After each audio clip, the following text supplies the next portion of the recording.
कालसर्पशान्तिकारक केतु कवच।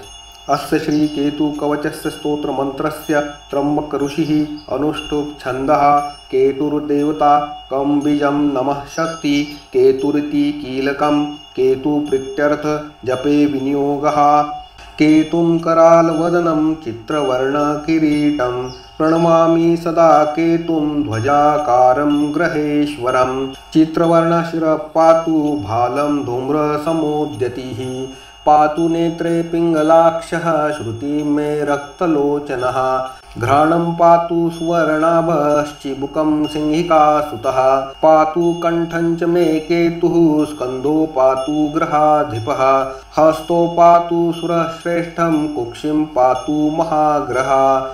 सिंहासनः कटिं पातु मध्यं पातु महासुरः।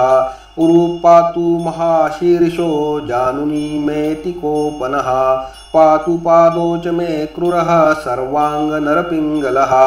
य इदं कवचं दिव्यं सर्वरोगविनाशकं सर्वशत्रुविनाशं च धारणाद्विजयी भवेत् इति श्रीब्रह्माण्डपुराणे केतुकवचं सम्पूर्णम्।